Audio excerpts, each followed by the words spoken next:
MP அம்மா அந்த அம்மாவை கூப்பிடணும். அந்த அம்மா எம்பி இருக்கிறாங்களா, அவங்கள உட்கார வைங்க. நம்ம நிர்வாகிக்கிறோம்.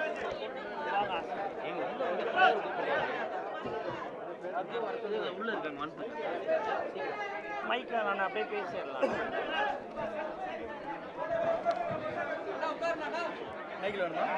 மைக் வேணாண்ணா, அப்படியே பேசிடுறேன். ஏன்னா மைக்கு தேவையா?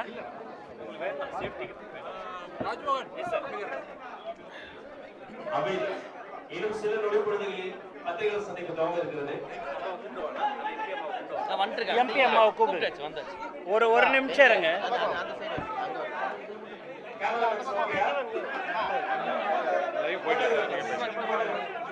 மைக்கான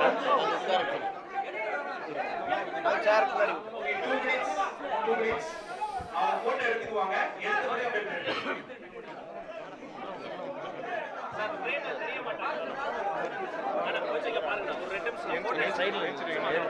ஏஞ்சி நிக்கவா?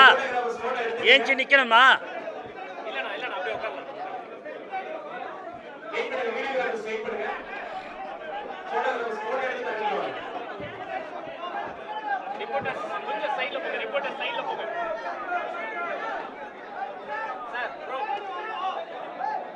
அம்மா வந்துட்டாங்களா? பின்னால் அவங்க ஓகேவாண்ணா? உட்கார சொல்லிடுவேன். ஓகேவாண்ணா? ஒரு நிமிஷம் நான் செட். Okay ready.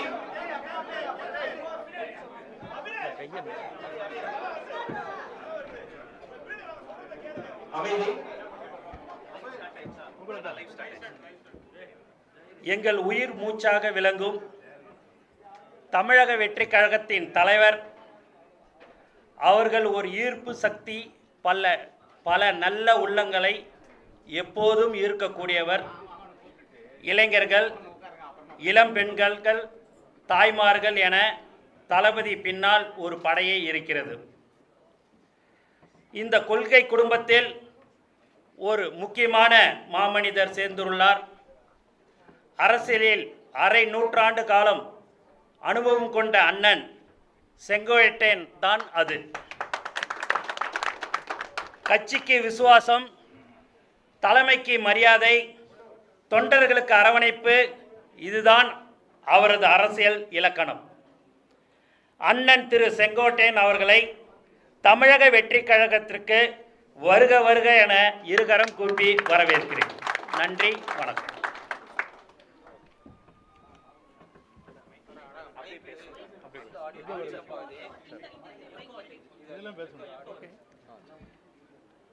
நீங்கள் அப்படியே பேசுங்க. இந்த இப்படி அப்படியே வச்சுங்க. இப்படி வச்சிங்கன்னா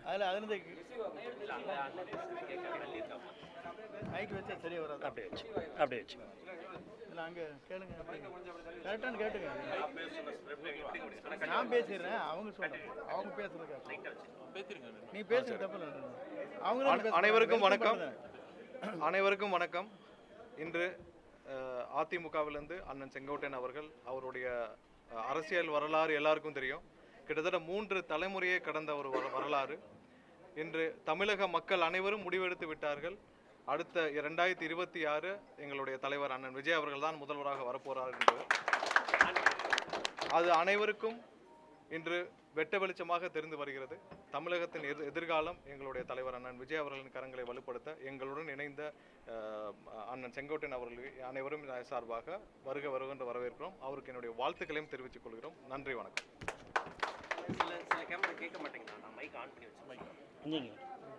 நீங்கள் பேசுகிறீங்க சார், கொஞ்சம் தள்ளி வச்சுங்க. ஓகே, கேட்கலங்க. எடுத்தே பேசு.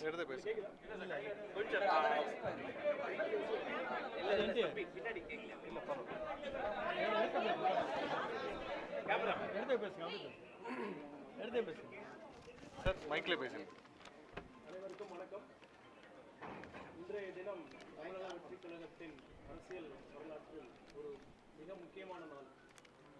பார்த்தீங்கன்னா கட்சி ஆரம்பித்து இவ்வளோ மக்கள் ஆதரவுடன் தமிழக வெற்றிக் கழகம் வளர்ந்து வரும் சூழ்நிலையில் மேலும் கழகத்திற்கு வலு சேர்க்கும் விதமாக அரை நூற்றாண்டு அரசியல் அனுபவம் பெற்ற 9 முறை எம்எல்ஏவாக மக்களால் தேர்ந்தெடுக்கப்பட்டு மக்கள் பணியாற்றிய ஒட்டுமொத்த தமிழ் மக்களின் அன்பையும் நம்பிக்கையும் பெற்ற தலைவர் அண்ணன் திரு செங்கோட்டையன் அவர்கள் இன்று தமிழக வெற்றி கழகத்தில் இணைந்திருக்கிறார்.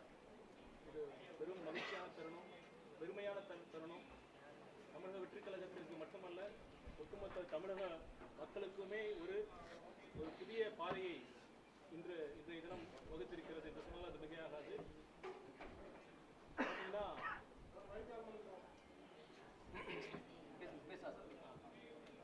அண்ணன் நினைவு போகும் இந்த செய்தி வந்தவுடன் எத்தனை கட்சிகள் பதறின என்று உங்களுக்கு தெரியும்.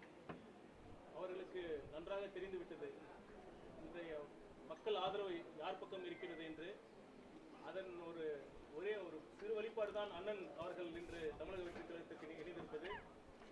நிச்சயமாக என்னால் உறுதியிட்டு சொல்ல முடியும், மக்கள் இன்றைய இருக்கும் ஆதரவை விட இன்னும் பல மடங்கு தமிழக வெற்றி கழகம் ஆதரவு பெற்று அடுத்த ஆண்டு வரப்போகும் தேர்தலில் தமிழக வெற்றி கழகம் அமோக வெற்றி பெற்று எங்கள் தலைவர் அவர்கள் முதலமைச்சராக ஆட்சியில் அமர்ந்து சிறப்பான ஒரு மக்களாட்சியை வழங்குவார். அதற்கு அண்ணன் திரு செங்கோட்டையன் அவர்கள் உறுதுணையாக இருப்பார் என்ற நம்பிக்கையுடன் அவரை வருக வருக என்று வரவேற்று அமர்கிறேன். நன்றி, வணக்கம்.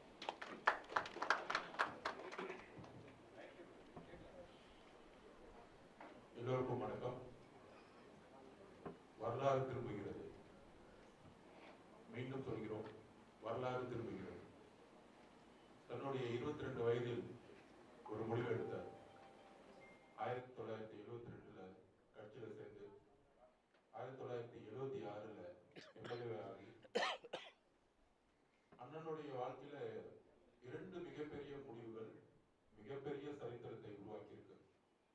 அதுல ஒண்ணு 72 புரட்சி தலைவரோட இணைந்து 76 எம்எல்ஏ ஆகி 77 ஒரு மிகப்பெரிய வரலாற்றை புரட்சி தலைவர் உருவாக்கினார் ஒரு தீய சக்திக்கு எதிராக.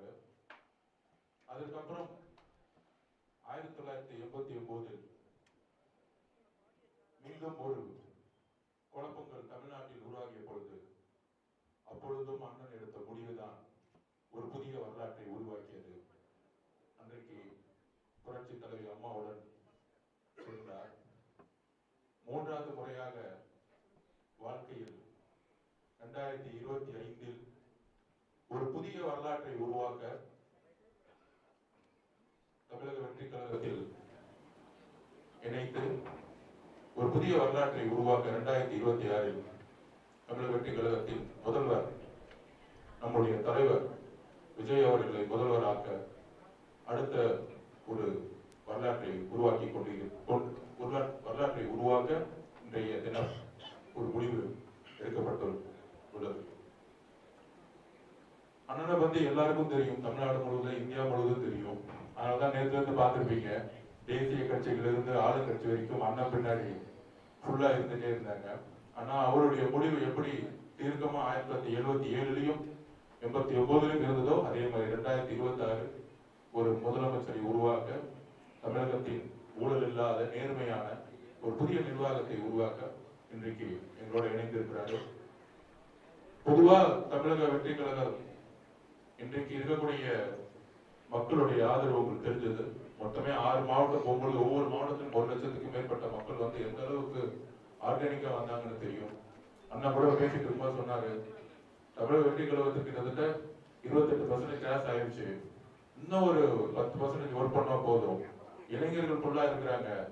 இந்த 40 வயசுக்கு மேல இருக்கவங்க எல்லாம் 18 வயசுல இருந்து 75 வயசு வரைக்கும் 90 வயசு வரைக்கும் நம்ம இன்வெர்ட் ஒரு பயணத்தை உருவாக்குவோம் அண்ணன்ங்கிறது வந்து உள்ள பேசிட்டு இருந்தாரு. அந்த அளவுக்கு 55 வருஷமா உண்மையாகவும் நேர்மையாகவும் ஒரு கட்சியில் இருந்து வெற்றியும் தோல்வியும் இழப்புகளிலும் கூட இருந்து, வெற்றி மட்டும் இல்ல பல்வேறு இழப்புகளிலும் அண்ணன் வந்து அந்த தலைமைகளோட இருந்து மிகப்பெரிய ஒரு அனுபவம். தமிழக வெற்றி கழகத்துல இளைஞர்களுக்கு வந்து ஒரு மிகப்பெரிய வேகம் இருக்கு எங்களுக்கு. அது அனுபவத்தோட அண்ணன் வந்திருக்கிறாரு, எங்க பொதுச் செயலாளர் ஆனந்தன் இருக்கிறாரு. அந்த மாதிரி இந்த வேகத்தோட இந்த அனுபவம் இணையும் பொழுது 26 ஒரு பெரிய வரலாற்றை உருவாக்குவோம். அதற்கான அண்ணனுடைய அனைத்து ஆலோசனைகளும் அவருடைய வேலைகளும் இணைந்து நாங்களாம் சேர்ந்து இணைந்து ஒரு விஷயத்தை உருவாக்கணுங்கிறத நாங்கள் பதிவு பண்றோம். அண்ணனை எல்லோரும் தமிழக வெற்றி கழகத்தில் 1.5 கோடி தொண்டர்களும் இன்றைக்கு மிக மிக ஒரு ஆர்வத்துடன் வரவேற்கிறோம். அண்ணன் அவர்களே வருக, ஒரு புதிய வரலாற்றை உருவாக்குவோம். மைக்கெல்லாம் பேசணும், மைக் ஆஃப் பண்ணிட்டாங்க.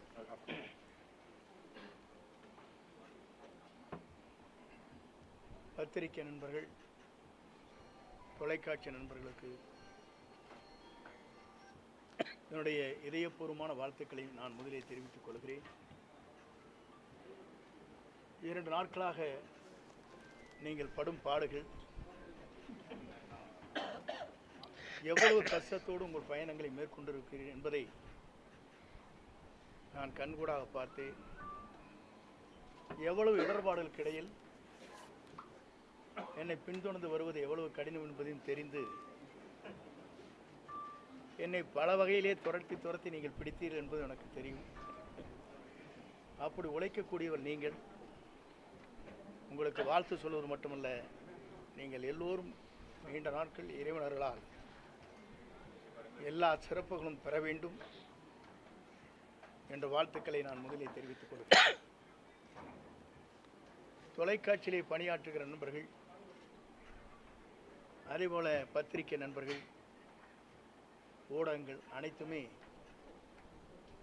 ஒவ்வொருவருக்கொரு போட்டி போட்டுக்கொண்டு கடுமையாக உழைத்து அவர் பணியாற்றுகிற அந்த நிறுவனத்திற்கு நற்பெயரை கொண்டு வர வேண்டும் என்பதற்கு நீங்கள் உழைப்பென்பது சாலச் சிறந்ததாக மட்டுமல்ல, எல்லோரும் போற்றுகின்ற அளவிற்கு உங்கள் பணிகள் அமைந்திருக்கிறது. அதற்காக எல்லோருடைய சார்பாக என்னுடைய வாழ்த்துக்களையும் பாராட்டுகளையும் நான் தெரிவித்துக் கொள்கிறேன். இன்று அனைத்து இந்திய அண்ணா திராவிட முன்னேற்றக் கழகத்தில் புரட்சித் தலைவரால் நான் அடையாளம் காட்டப்பட்டவன். 1972 இந்த இயக்கம் துவங்குகிற போது தலைவருக்கு பின்னாலே அணிவகுக்கின்ற தொண்டர்களில் நான் ஒருவன். புரட்சித் தலைவரால் ஈர்க்கப்பட்டு 75 பொதுக்குழு கோவையிலே பிரசிடென்ட் ஹாலிலே நடைபெறுகிற போது அதற்கு முழு பொறுப்பையும் அண்ணன் அரங்கநாயகம் மணிமாறன் என்னிடத்திலே ஒப்படைத்தார். அந்த பணிகளை தலைவர் பாராட்டுகின்ற அளவிற்கு அந்த பணிகளை நாங்கள் முடித்து அவர் இருக்கின்ற சத்யா ஸ்டுடியோவிலே சந்திக்கின்ற போது அவர் என்னை கட்டிப்பிடித்து தழுவி, ஒரு இளைஞராக இருக்கிற நீங்கள் இந்த பணிகளை ஆற்றியிருக்கிறீர்கள், நான் பாராட்டுகிறேன் என்று பாராட்டினார். அப்போதெல்லாம் எதிர்க்கட்சியை சார்ந்தவர்கள் சொன்னார்கள், இந்த கட்சி 100 நாட்கள் கூட நடக்காது, 100 நாட்களிலே 100 நாள் படம் என்று சொல்வார்களே, அதை போல மறைந்துவிடும் என்று சொன்னார். ஆனால் பேரறிஞர் அண்ணா அவர்களால் பாராட்டப்பட்டவர் புரட்சித் தலைவர்.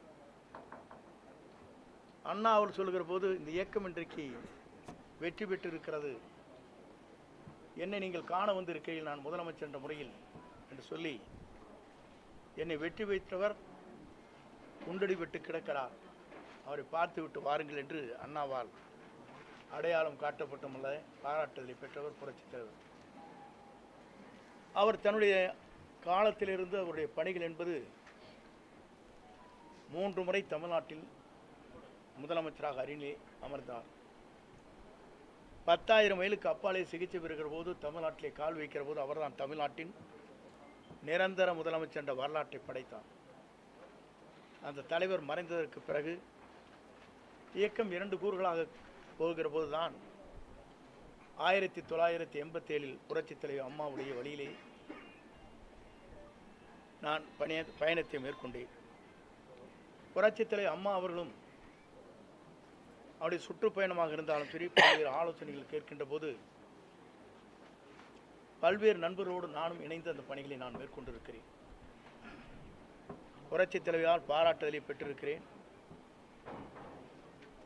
எம்மையுமே தன்னுடைய தலையிலே விழுகிறதென்றாலும் கூட சறுக்காமல் வழுக்காமல் இந்த இயக்கத்திற்காகவும் எனக்காகவும் தன்னை அர்ப்பணித்தவர் என்று ஒரு பெரிய கேசட்டை உங்களுக்கு தெரியும்.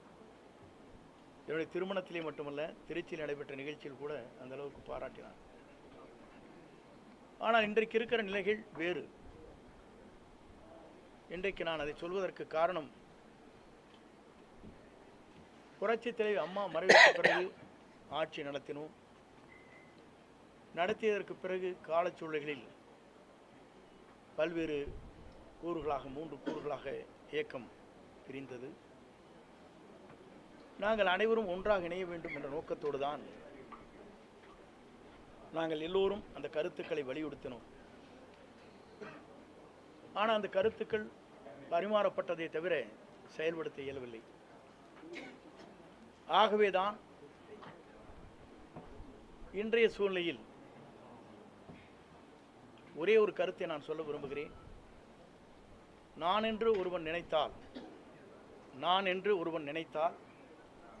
ஆண்டவன் தான் என்று கண்டித்து விடுவார், பார்த்து கொள்வார். ஆண்டவன் தான் என்று பார்த்து கொள்வார். இதுதான் இன்றைய சூழ்நிலை. இறைவன் எல்லோருக்கும் மேலே இருக்கிறான். இறைவன் நம்மை கண்காணித்துக் கொண்டிருக்கிறான். ஆகவேதான் அந்த அடிப்படையில் என்னுடைய பயணங்களை மேற்கொள்கிற போது முதலே பொறுப்புகளை எடுத்தார்கள். எல்லோரும் ஒருங்கிணைக்கப்பட வேண்டும் என்று நான் தேவர் ஜெயந்திக்கு சென்று எல்லோருடையும் பேச வேண்டும் என்ற நோக்கத்தோடு தான் இந்த நிகழ்ச்சிக்கு நான் சென்றேன். சென்று திரும்பி 2 நாட்களுக்குள்ளேயே உறுப்பினர் பதவி கூட எடுத்து விட்டார். 50 ஆண்டு கால வரலாற்றில் இந்த இயக்கத்திற்காக ஏற்றத்தாழ்வுகளை சந்தித்த எனக்கு கிடைத்த பரிசுதான் உறுப்பினர் பதவி கூட எடுக்கப்பட்டிருக்கிற நிலை இருக்கிறது. என்னோடு மட்டுமல்ல, என்னை சார்ந்தவர்களும் அந்த பதவிகளை எடுத்தார்கள். அதோடு அவர் நின்று விடவில்லை. மகேஷ் என்பவர், அவருடைய தந்தை மாமன் ஒரு விபத்திலே இறந்து விட்டார். காங்கேயத்திற்கு அருகாமையில் அவருடைய இல்லத்திற்கு சென்ற துக்கத்தை விசாரித்தவுடன், நீ ஏன் அனுமதித்தார் அவரை என்று அடிப்படை உறுப்பிலிருந்து அவர் நீக்கப்பட்டார். துக்கத்துக்கு செல்வதே, வேதனைக்கு சென்று விசாரிப்பதே தவறென்று அந்த இளைஞரை ஒரு பொறுப்பிலே இருக்கின்றவரை அடிப்படை உறுப்பிலிருந்து நீக்கப்பட்டது என்பது இதுவரையிலும் தமிழகத்தின் வரலாற்றில் நடைபெறாத ஒன்று என்பதை நான் இந்த நேரத்தில் சுட்டிக்காட்ட விரும்புகிறேன். அதற்கு பிறகு என்னுடைய முடிவை பொறுத்தவரையிலும் இன்றைக்கு தெளிவான முடிவுகளை மேற்கொண்டுதான் நேற்றைய தினம் சட்டமன்ற உறுப்பினருடைய பதவியை ராஜினாமா செய்துவிட்டு இன்றைக்கு கழகத்திலே, தமிழக வெற்றி கழகத்தில் நான் இணைந்திருக்கிறேன். ஏன் இங்கே இணைந்தார்கள் என்ற ஒரு கேள்வி கூட கேட்கக்கூடும். இதற்கு காரணங்கள் இருக்கிறது. இன்று திமுக வேறல்ல, அண்ணா திமுக வேறு என்பது அல்ல, உங்களுக்கு தெரியாத ஒன்றல்ல. இரண்டும் ஒன்றாக இணைந்துதான் பயணங்களை மேற்கொண்டு வருகிறார் என்பதை நாடு அறிந்து கொண்ட ஒன்றாக இருக்கிறது. இதை ஊடக நண்பர்களுக்கு நன்றாக தெரியும். ஏனென்று சொன்னால், நாட்டில் நடைபெறுகிற நிகழ்ச்சி தேர்தல் களத்திலே இருக்கின்ற போது ஆளுநரிடத்திலே கொடுக்கப்பட்ட மனு, அதற்கு பிறகு நாங்கள் என்ன நடவடிக்கை மேற்கொள்கிறோம் என்று சொன்னதோடு சரி, அதற்கு பிறகு அவங்களுடைய பயணங்கள் எப்படி இருக்கிறது, எப்படி நடைபெறுகிறது என்பதை பத்திரிகை நண்பர்களுக்கோ மக்களுக்கோ நான் சொல்ல தேவையில்லை. ஆனால் என்னுடைய பயணத்தை பொறுத்தவரையிலும் ஒரு தூய்மையான ஆட்சி தமிழகத்திலே மலர்வதற்கு வெற்றி கழகம், இன்றைக்கு தமிழக வெற்றி கழகம் இளவல் நம்முடைய வெற்றி பயணத்தை மேற்கொண்டிருக்கிற விஜய் அவர்கள் ஒரு மாபெரும் இயக்கத்தை உருவாக்கி மக்கள் மனதிலே இடம்பெற்றிருக்கிறார். இங்கே வந்த பத்திரிகை நண்பர்களே அவருடைய குழந்தைகளை கேட்டால் சொல்லும். பள்ளிக்கு செல்கிற குழந்தையாக இருந்தாலும், கல்லூரிக்கு செல்கிற குழந்தையாக இருந்தாலும் கூட, அப்பா அம்மா இந்த முறை அவருக்கு ஓட்டளிங்கள் என்று கேட்கின்ற நிலை தமிழ்நாட்டிலே பல்வேறு இடங்களிலே பல்வேறு செய்திகள் வந்து கொண்டிருக்கிற நிலை என்னிடத்திலே சொல்லியிருக்கிறார். என்ன காரணம்? ஒரு மாற்றம் தமிழகத்திலே வேண்டும். தமிழகத்திலே ஒரு புதிய மாற்றத்தை உருவாக்கப்பட வேண்டும். தமிழகத்திலே இவர்கள் மட்டும்தான் ஆள வேண்டுமா? ஏன் ஒருவர் மற்றவர் நல்ல புனித ஆட்சியை நடத்துவதற்கு, ஒரு தூய்மையான ஆட்சியை நடத்துவதற்கு ஒருவர் தேவை என்ற எண்ணம் மக்கள் மனதிலே நிறைந்திருக்கிறது என்பதுதான் இந்த தமிழகம் வெற்றி கழகம் இன்றைக்கு பயணத்தை மேற்கொள்கிற போது அது வெற்றி பயணமாக நடைபெற்று கொண்டிருக்கிறது. குறிப்பாக இதை நான் சொல்வதற்கு காரணம், எல்லா நாடுகளிலும் எல்லா மாநிலங்களிலும் பல்வேறு மாற்றங்கள் உருவாகி கொண்டிருக்கிறது. டெல்லியை எடுத்துக்கொண்டாலும் கூட 2 கட்சிகள் தான் பெரிய கட்சி என்கிற போது அன்றைக்கு மாற்றங்கள் உருவாக்கப்பட்டது. ஆம் ஆத்மா வந்தது, ஆம் ஆத்மா சொன்னது. அதே நேரத்தில் பஞ்சாபிலே கூட காங்கிரஸ் 2 கட்சிகள் போட்டி போட்டுக் கொண்டிருக்கிற போது இடையிலே மற்றொரு கட்சி அங்கே வருகின்ற வாய்ப்பு அங்கே உருவாக்கப்பட்டது. இதையெல்லாம் நான் எதற்காக சொல்லுவேன் சொன்னால், மக்கள் மாற்றத்தை விரும்புகிறார்கள். ஒரு தூய்மையான ஆட்சி தமிழகத்திலே கொண்டு வர வேண்டும், ஒரு மாற்றங்கள் தேவை என்ற நோக்கத்தோடு தான் இந்த பயணங்களை அவர் மேற்கொண்டிருக்கிறார்கள். இந்த பயணம் என்பது உங்கள் தொலைக்காட்சி நண்பர்கள் மட்டுமல்ல, மக்கள் இன்றைக்கு முழு மனதோடு வரவேற்றிருக்கிறார்கள். வரவேற்பு மட்டுமல்ல, வெற்றியை சூடுவதற்கு காத்து கொண்டிருக்கிறாள், நேரத்தை பார்த்து கொண்டுதான். ஆகவே 2026 என்பது மக்களால் வரவேற்கப்படுகிற, மக்களால் ஏற்றுக்கொள்ளப்படுகிற, மக்களால் உருவாக்கப்படுகிற ஒரு புனித ஆட்சி தமிழகத்தில் உருவாகுவதற்கு நம்முடைய வெற்றி கழகத்துடைய தலைவர் அன்பிற்கினிய இளவல் விஜய் அவர்கள் வெற்றி பெறுவார்கள். 2026 மக்களால் மாபெரும் புரட்சி உருவாகி வெற்றி என்ற இலக்கை அவர் எட்டுவார் என்பதை மட்டும் நான் இந்த நேரத்திலே உங்களுக்கு பணிவன்போடு தெரிவித்து, வருகின்றிருக்கிற தொலைக்காட்சி நண்பர்கள், ஊடக நண்பர்களுக்கு என் வாழ்த்துக்களையும் நன்றியும் பாராட்டுதலையும் தெரிவித்துக் கொள்கிறேன். நன்றி, வணக்கம்.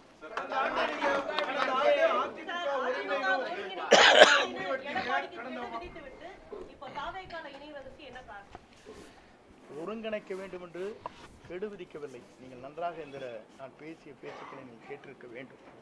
இதனை கேட்காதே நீங்களாக போட்டுவிட்டு ஹெட்லைன் போட்டுவிட்டு 5 நாட்கள் தான் அவகாசம் கொடுத்திருக்கிறார் என்று சொன்னீர்கள். அதில் முழுமையாக நீங்கள் பார்க்க வேண்டும். அப்போது தொலைக்காட்சி நண்பர் கேட்டார், 5 நாட்களுக்குள்ளே முடிக்க வேண்டுமா என்று கேட்டார். இல்லை, பேச்சுவார்த்தை துவங்க வேண்டும். 1 மாதமோ 1.5 மாத காலமோ எடுத்துக்கொள்ளுங்கள். அதில் யாரை சேர்த்தலாம், சேர்த்த வேண்டும் என்பது பொதுச் செயலாளர் முடிவு செய்யட்டும் என்று தெளிவாக சொல்லியிருக்கேன். நான் நீங்கள் பார்த்துருப்பேன்னு நினைக்கிறேன். ஆனால் கெடு என்று போட வைத்ததே அவர்தான். முதலில் தெரிந்து கொள்ள வேண்டும். என்னை வெளியேற்ற வேண்டும் நோக்கத்தோடு தான் அதை சரியான மொழி காயை நகர்த்தி விட்டார். இதுதான் உண்மை. தொலைக்காட்சியில் நான் பேசியது நீங்கள் இன்றைக்கு வேண்டுமானால் போட்டு தெரிந்து கொள்ளலாம்.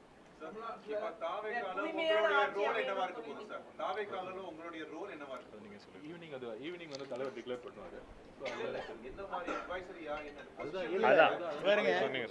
சாயங்காலம் மாலை அது வந்து அறிவிக்கப்படும். அதுதாங்க. அடுத்தது மற்ற கொஸ்டின் போகும். நீங்க ஜெயலலிதா அம்மையார் தலைமையிலும் பங்கேற்றிருந்தீங்க. அந்த ஆட்சி தூய்மையான ஆட்சி இல்லையா? இல்ல, அம்மா இருக்கும் வரை, தலைவர் இருக்கும் வரை தூய்மையான ஆட்சி நடைபெற்றது என்று சொல்ல நான் இல்லை என்று சொல்லவே இல்லையே. நீங்க அவங்களே அடுத்த சப்ஜெக்ட் போறீங்க. புனிதமான ஆட்சி அவங்க 2 பேரும் நடத்தினாலும் சொல்லியிருக்கேன். இல்ல நான் சொல்றது இருங்க, நான் சொல்றது இருங்க, நீங்க இருங்க நான் சொல்றேன் கேட்டுக்கணும். நீங்க வந்து தயவு செஞ்சு ஒவ்வொருத்தரை கேளுங்க, தனித்தனி கேளுங்க. நான் டைம் கொடுக்குறேன், ஒன்றும் பிரச்சனை இல்லை. அம்மா தலைவருடைய ஆட்சி தான் நாங்கள் வந்தோம். அவங்க ஆட்சிக்கு பிறகு தான் நாங்கள் ஆட்சியிலே வந்தோங்கிறது உங்களுக்கு தெரியாதுல்ல. அவர் அப்படி ஆட்சி நடத்தினால 5 முறை அவங்க ஜெயிச்சாங்க, தலைவர் 3 முறை ஜெயிச்சாங்க. அது புனித ஆட்சியிலேயும் நீங்கள் என்னகிட்ட கேள்வி கேட்டு மடக்கூடாது. நான் புனித ஆட்சி இல்லைன்னு சொன்னேன்னா, நீங்களாக ஒரு கேள்வி கேட்டு அதை பதிலாக பெற்று அதற்கு பிறகு பத்திரிகையை திரித்து போட்டி அது என்னையெல்லாம் டேமேஜ் பண்ணணும் நினைக்கிறேன்.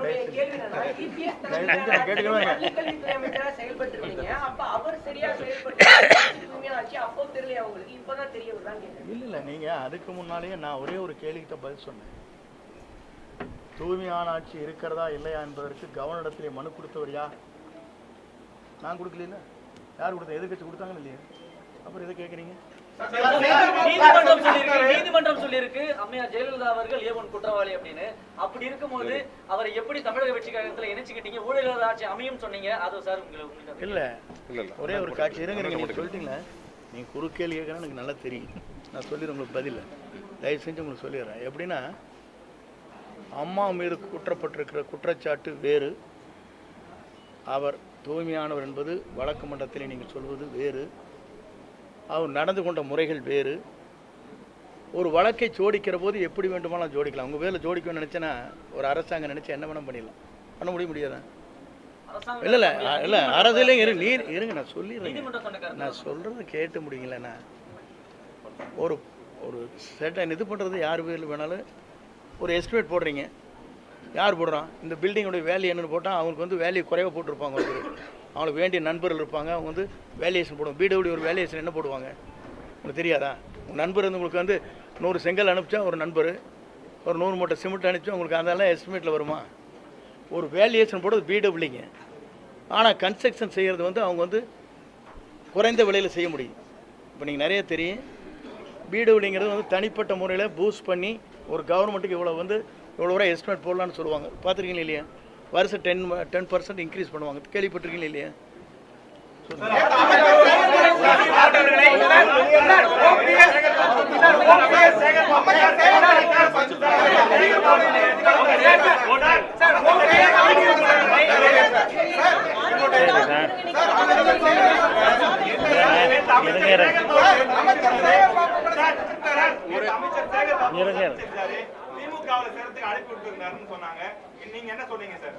திராவிட முன்னேற்ற கழகத்தோ தேசிய கட்சிகளோ மாற்றுக் கட்சிகளோ என்னை யாரும் சந்திக்கவில்லை, சந்தித்து பேசவில்லை. உங்கள் கருத்து மட்டும்தான் பேசியதாகவும். எங்கச்சி படம் இருக்குதா? காட்டுங்க. நானும் சேகர்பாபு இருங்க, சபாநாயகர் பார்த்து கரெக்டுங்க. நானும் சேகர்பாபு பேசியிருக்கேன். ஒரு படம் வந்திருக்கா? காட்டுங்க, கண்ணு காட்டுங்க. இல்லை காட்டுங்க, நான் சொல்லிடுறேன் பதில். நான் யாரையுமே திராவிட முன்னேற்ற கழகமோ மாற்றுக் கட்சியோ பிஜேபியோ யாருமே என்னை அணுகவில்லை. அணுகதியாக இருந்தால் இல்லைங்க இருங்க, சும்மா நீங்கள் எதோன்னு சொல்லிட்டு இருக்கக்கூடாது. நீங்கள் பாட்டுக்கு ஒரு கற்பனை உலகத்திலிருந்து பேசக்கூடாது. ஆகாயத்தில் வந்து இருங்க நான் சொல்கிறேன் கேளுங்க, தயவு செஞ்சு இருங்க கேளுங்க. பார்த்த மாதிரி ஒரு படம் காட்டிடுங்க, நான் பதில் சொல்கிறேன்.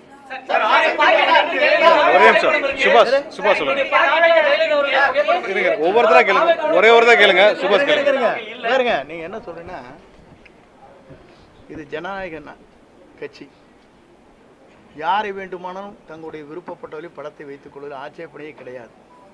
நான் படத்தை வைக்காத மாற்றி போட்டோம், இன்னைக்கே மாறிட்டியே டபுள் அடிக்கிறியான்னு கேட்பேன். நீ ஒவ்வொருத்தரா கேளுங்க. நீ அறிஞர் வருங்க, கம்மறீங்க கொஞ்ச நேரம் இருங்க, நான் பேசுகிறேன்.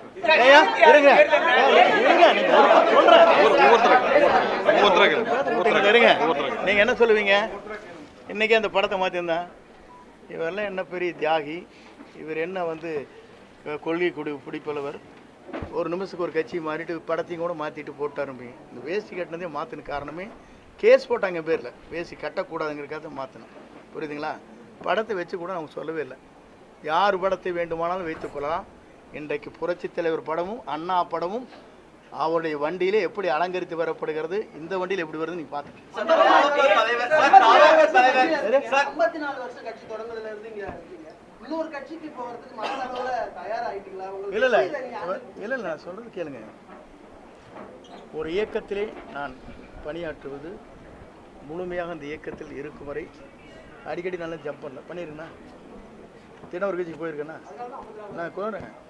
இன்னைக்கு வந்ததுக்கு காரணமே ஒரு புதியமான ஒரு மாற்றத்தை உருவாக்குவதற்கு ஒரு பயணத்தை மேற்கொண்டிருக்கிறார்கள். மக்கள் வரவேற்பு, மாபெரும் வரவேற்பு. நீங்கள் பார்க்குறீங்க, உங்கள் டிவிக்காரில் என்ன சொல்கிறாங்க சேனலில், எங்களுக்கு என்ன வந்துருக்கு சொல்கிறாங்க, 1 கோடி பேர் பார்க்குறாங்க எங்கள் சேனலை. நாங்கள் அதனால தான் 10 சேனல் போட்டு இறங்குற இடத்துலையும் எடுக்கிறோம், வைக்கிற இடத்துலையும் எடுக்கிறோம், அங்கேயும் எடுக்கிறோம். நீங்கள் தானே சொல்கிறீங்க. எனக்கு சொன்ன ஒரு ஓனர் சொல்லியிருக்காரு, 4 ஓனர் கேட்டுக்கிறீங்களா இல்லையா? நாங்கள் அதுக்கு தான் முடிக்க உங்களை படம் எடுத்துகிட்டு இருக்காரு அவரை அப்படிங்கிறாங்க. 10 சேனல் போடுறாங்கிறாங்க. யாராச்சும் போடுறாங்களா? இறங்குற இடத்துல எடுக்கிறீங்க, ஹெலிகாப்டர்ல எடுக்கிறீங்க, ஓடுற கூட எடுக்கிறீங்க, அங்கேயும் நிற்கிற போது எடுக்கிறீங்க, சுற்றி எதுக்காக எடுக்கிறீங்க? அப்போ வந்து மக்கள் வந்து வரவேற்கிறாங்க நோக்கம் தானே அது. இல்ல வெளிப்படைத்தன்மை இல்ல, வேற இருங்க வெளிப்படைத்தன்மை இல்லைன்னு சொன்னா டெல்லி எடுத்துக்க வேண்டியதானே? டெல்லியில் வெளிப்படைத்தன்மையோட வந்தது காருக்குள்ள, அதெல்லாம் எடுத்து காட்ட வேண்டியதானே?